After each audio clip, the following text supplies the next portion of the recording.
Bien, bonjour à toutes et à tous, bienvenue dans notre petit jardin laboratoire. Il est un peu plus de 6 heures ce matin et je vous laisse apprécier le chant des oiseaux. La ville également en se réveillant, on entend des véhicules passer un peu plus loin. Alors je vous montre rapidement les petits travaux réalisés dans ce petit jardin. Tiens, entre parenthèses, vous pouvez deviner les plants de pommes de terre. Finalement, la technique fonctionne relativement bien. Ils ont atteint une taille de plus de 60 cm et certains d'entre eux sont entrés en floraison. De même que pour l'autre bac. Alors j'entends les poules derrière moi qui cherchent une partie de leur nourriture dans le sol.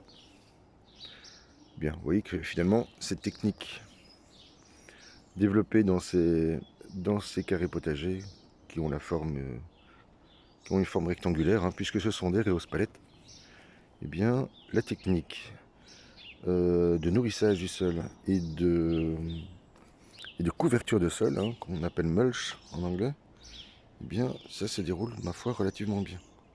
Tiens, au passage, les pois mange-tout sont entrés également en floraison depuis 2 jours maintenant. Et pour l'instant, les oiseaux, même s'ils sont très présents dans ce jardin, n'interviennent pas encore pour arracher les jeunes fleurs. Alors vous remarquerez tout de suite que j'avais récupéré un peu comme dans ce modèle-ci des éléments en fer blanc galvanisé. Et afin de protéger le contour des bacs, eh bien, j'ai décidé de les adapter, de les aménager pour me réaliser cette petite protection contre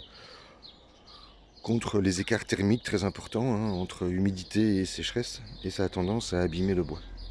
Et donc, ceux qui étaient un peu plus abîmés que les autres, eh bien, j'ai décidé de les recouvrir. Alors, je vais essayer de ne pas vous tenir trop longtemps.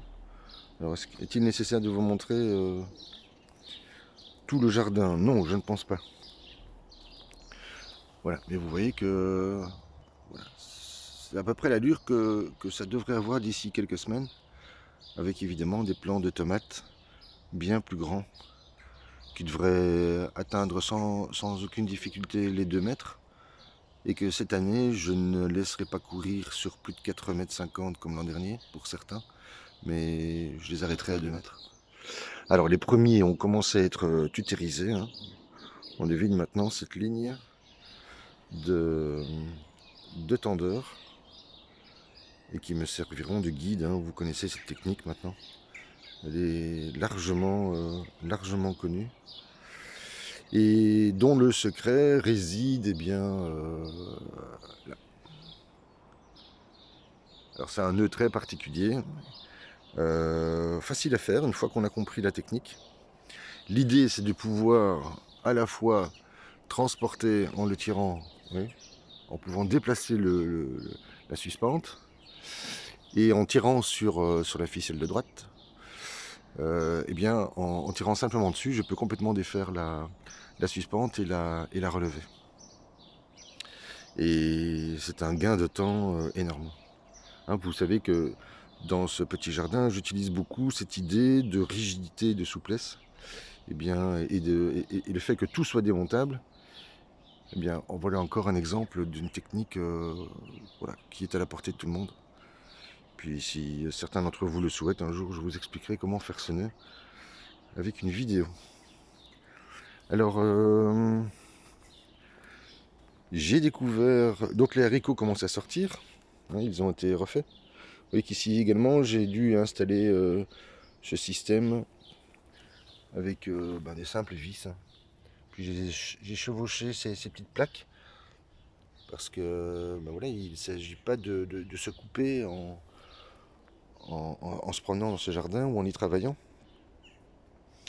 Et bon voilà, il m'en reste encore quelques-unes, je verrai à l'avenir si je continuerai d'en utiliser. Je vous parlais des haricots parce que j'ai découvert un intrus. Oui, ce trou. Alors je ne sais pas encore si c'est un Orycte nasicornis, le fameux scarabée rhinocéros européen, qui est présent dans le sol et qui essaye de sortir, ou qui est sorti.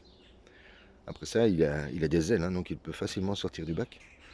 ou si c'est une musaraigne, parce que j'ai découvert les traces de son passage. Donc eh bien nous verrons ça d'ici quelques jours. Alors c'est normalement pas tout à fait la saison des champignons, selon certains, mais pour moi les champignons poussent toute l'année, donc eh bien voilà. Pour certains d'entre eux sont consommables. Alors vous vous souvenez du test uniquement d'avoir placé des salades uniquement dans du mycélium? Eh bien, pour une raison que j'ignore, la plupart d'entre elles n'ont pas survécu. Ce qui est probable, c'est que comme le mycélium et le bois est fortement tassé, il est très probable qu'en y plantant les salades, enfin en repiquant les pousses de salade, j'ai peut-être appuyé un peu fort et se sont peut-être cassées euh, au niveau de leur racine principale. Donc je vais réitérer l'opération et réaliser de nouveaux tests pour voir si la technique fonctionne. Ce serait une bonne chose, je pense, à l'avenir. Alors je continue rapidement parce que j'imagine que vous avez autre chose à faire. Alors j'ai réaménagé complètement cette planche parce que les oiseaux venaient constamment la démonter. Tiens, au passage, je vous montre la consoude. J'en ai une qui est très très belle d'ailleurs, de l'autre côté du jardin. Et les dégâts des oiseaux. Et en même temps, ça vous montre la qualité du sol. Hein, cette couleur bien noire. Hein, les Égyptiens de l'Antiquité parlaient de Takemt. En fait, je ne sais pas si vous le savez, mais les Égyptiens portent le nom qui leur a été donné par les Grecs. Lorsque les Grecs arrivent en Égypte et sont à la rencontre des populations vivant selon des traditions autres que les leurs, et notamment les Coptes, eh bien, ils vont les appeler les Aegyptos, hein, le pays des Coptes, alors que les Égyptiens eux-mêmes s'appellent les Kementiou Setiou. Hein, Kementiou venant du mot Takemt, qui signifie la couleur noire du limon qui enrichissait les terres agricoles d'Égypte. Ah voilà, petite parenthèse historique. Donc les oiseaux, je vous le disais, hein, qui démontent les planches, et cette couleur noire, synonyme bien souvent de qualité de sol. Alors, j'avais trouvé une petite table, hein, vous vous souvenez. Moi, j'ai également trouvé 2 chaises, donc je me suis installé une petite terrasse. Voilà, qui me permet d'écouter le matin le jardin. Quand je dis écouter, ce sont les bruits des oiseaux principalement. Et ça me permet de voir un petit peu comment ils se déplacent dans ce petit jardin. Alors je pensais que j'avais des soucis uniquement avec les merles, puis je m'aperçois qu'il y a une grive musicienne qui s'est installée également, qu'il y a également un pinson, et que les moineaux friquets notamment, qui sont pour les spécialistes en diminution de nombre, hein, leur population a tendance à se réduire, en tous les cas dans les villes, et bien je m'aperçois qu'ils prennent également la même habitude que les pigeons ramiers ou que les merles, et viennent constamment dans ce petit jardin. Donc ici également j'ai installé deux nouvelles suspentes et j'y ai placé 10 nouveaux plants de tomates. Alors ils sont encore jeunes, ils vont devoir faire leur place dans ce petit rectangle.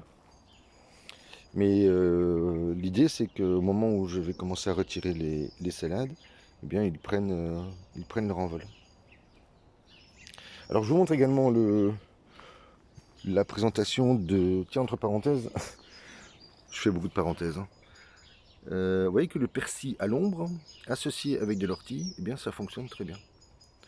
Hein, pas besoin de s'ennuyer à le planter en plein soleil. Et les choux hein, qui se développent merveilleusement. Sans ajout particulier de quoi que ce soit, ni d'arrosage, ni de NPK, ni d'azote liquide. Il est probable que je leur donne un peu de vitamine la semaine prochaine, mais on nous annonce des pluies pour mercredi. Donc ça devrait suffire. Vous voyez comment est devenu le sol? Au départ, on a un sol sableux jaune ouvert, selon la profondeur. Et aujourd'hui, voyez cette terre qui lentement se transforme grâce à la présence des cartons et grâce à la quantité de de près de 20 cm de broyat, de différents types de broyats, des BRF, mais également des broyats qui ont été, comment dire, compostés ou non.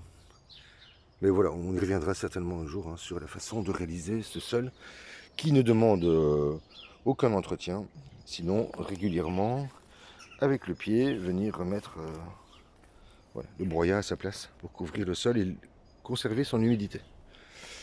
J'ai commencé à planter, puisque les températures sont devenues un peu plus clémentes, j'y ai planté une série de courgettes. Courgettes communes, courgettes vertes italiennes et courgettes niçoises. Alors les planches, ça se déroule bien. J'y ai mis un peu plus de persil. Ici également, il va falloir que je nettoie un petit peu la planche sur le sol parce qu'elle est comme mon compost n'était pas complètement abouti, eh bien j'ai des repousses de jeunes plantes de tomates. Hein, puisque c'est cette matière verte qui m'a permis de réaliser la plus grande partie de mon compost.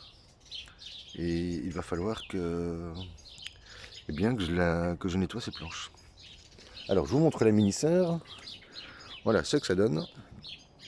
Alors en réalité je l'ai récupéré dans un magasin. C'est une serre de présentation d'une marque française bien connue, qui est plutôt de qualité.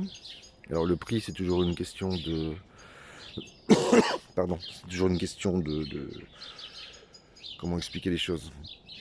Il m'arrive bien souvent de penser que le prix ne correspond pas à la production plus la marge du fabricant. Je trouve que c'est toujours un peu excessif, la marge.